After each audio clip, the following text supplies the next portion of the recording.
What's going on, everybody? Mortem here. This time pretty excited to bring you some news about an upcoming CRPG, this time of course Starfinder Afterlight. It looks like the Starfinder CRPG many people have been asking for quite some time is finally afoot. But that obviously comes with a whole host of things someone might like to know, and that's kind of what I'm going to try to get into with this video. Because it's actually been a pretty busy week for Starfinder. You see, Starfinder 2E was actually just released, I believe, July 31st, a couple days ago from the time of this video, and Starfinder Afterlight is going to be using that 2E system. Now, luckily for most everyone involved, Pathfinder 2E is basically the base for that, and so it's similar enough. But on, I believe it was Friday, Paizo officially announced this game, coming from Epic Tellers Entertainment. Now, this is not a company you likely have heard of because this seems to be their maiden voyage, but it does appear that they have some industry vets on board, which they are likely going to need as they are aiming with this particular adventure to give us about a 40 to 60 hour story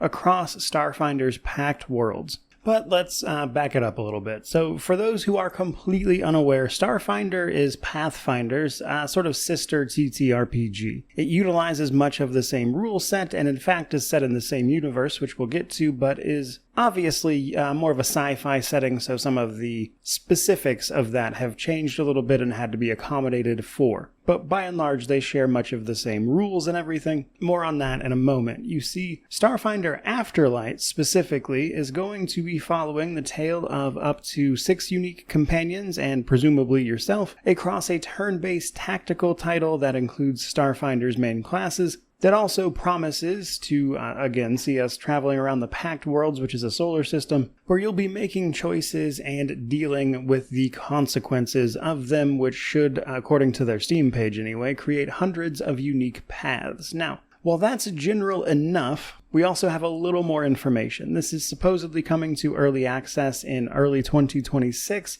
but what I thought was kind of interesting is that the announcement also came with an upcoming Kickstarter, which has not currently launched but is in the works. As always, I do not endorse Kickstarters. You gotta make that decision for yourself. Now, I did think both of those things together was a little strange, so sometimes what happens here is the game is going to be coming out, but they want to use Kickstarter as a way to add more features to the game and things like that, so it could be that sort of situation. But I did not personally see a lot of details about what exactly the Kickstarter was for specifically, or was it to fund the entire game or just a portion of it, or what the plan there is. Which is a shame because I think that's pretty important information to know, frankly. They also shared a few screenshots and things of the work in progress, and of course some of the trailer that you'll be seeing on screen to be sure, but some of those screenshots and then the trailer that they put out itself show places like Absalom Station, which is a really important place in the middle of the packed world system, and a big skull, as well as a few pictures of what are presumably going to be our companions, which all look to be making up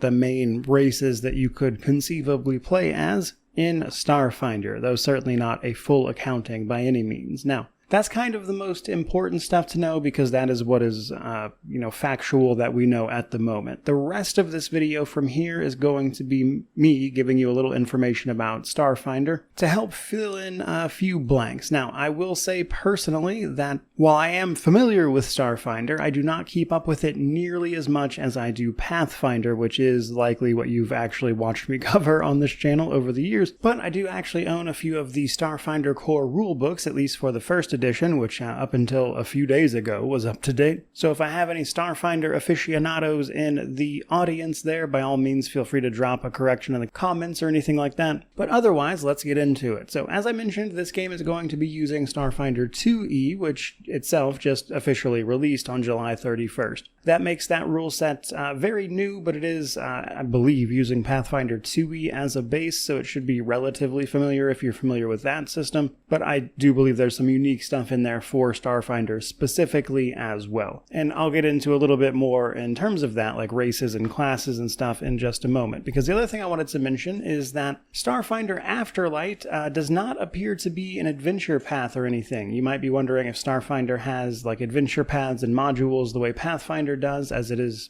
also from Paizo, and the answer is yes, Starfinder does. But the thing there is that I am not aware of any adventure path or any standalone module called Afterlight. So I believe this is a unique story made for a game. as opposed to adapting like a module or a work in some way. They also mention that we will have 6 unique companions. I assume that those 6 unique companions are going to be wholly unique companions and that you will make your own character. At least that seems to be the impression that I got. Though it does look like the companions that they've shown in the key art kind of get the main races. That is to say, humans, the lizard-like Vesk, an android, the Isoki or the rat people, and the Shirin, the insectoid guy. Though there are a couple more that we don't see here as an example, like the Lashuntas, which are humanoids, but they have like little, almost like insectoid antennae growing out of their head, and then the Kasathas, I believe they're called, which are the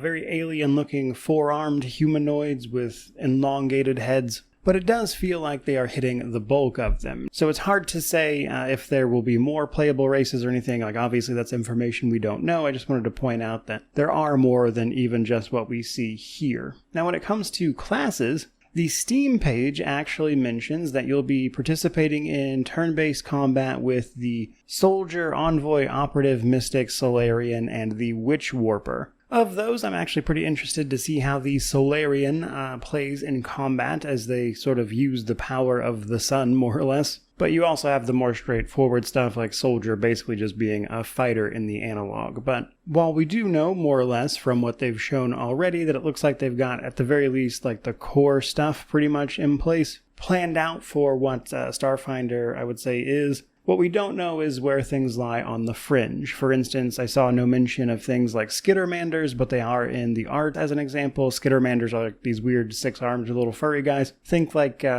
Stitch from Lilo and Stitch might be a good point of reference, but I, again, didn't really see any of those outside of just art. So basically, still plenty of stuff to wait and see on. But while I cannot really say what the story of the Afterlight will be on or discuss or anything, what it does make mention of is that we will be traveling the Pact Worlds, and I can actually shed some information there for people unfamiliar with Starfinder. So Starfinder actually is in the universe of Pathfinder, just at a much, much later date. You see, an event called The Gap occurs where the planet of Golarion, the primary setting for Pathfinder, disappears. Nobody knows where it went, and everyone's memory of it even has been completely removed. And while entities like, say, the deities, which are still kicking around, should very well probably know these things, they're certainly not willing to tell anybody either. And that's just kind of one of the mysteries at the heart of it. But in Golarion's place, there is now a space station known as the Absalom Station. Absalom Station, and where Golarion was previously, is now within the solar system that is collectively known as the Pact Worlds System or the Golarion System. The Pact Worlds, or the solar system, are effectively like a coalition of autonomous entities, that being more or less each individual planet. So they all work together for their own sake, while retaining their own sovereignty and governance, so everything kind of works a little differently on each planet, mind you. But the significance of these worlds does actually extend much beyond this individual sol system, because at the heart of the Absalom Station is the Starstone, which serves as essentially a beacon by which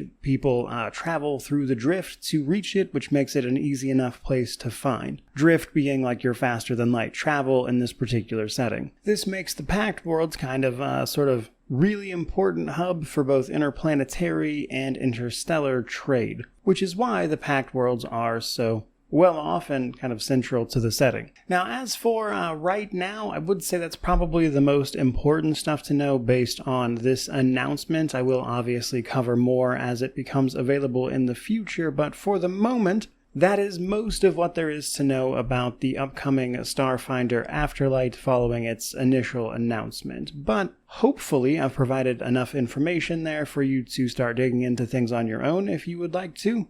As far as opinions go, I think what little bit they did show is interesting enough. I'm not exactly wild about the sort of comic book-esque art style they have in some of the screenshots and things, but Other than that, I find the possibility of a Starfinder CRPG to be pretty interesting at the very least, and I will certainly be following its journey through whatever path it happens to take before hopefully releasing. In the meantime, though, certainly let me know how you feel about all this down in the comment section below, which of course does mean to like, comment, subscribe, all that YouTube jazz, but regardless of any of that, truly, just thank you so much for watching. I really do appreciate it. May you wander in wisdom and have an amazing day.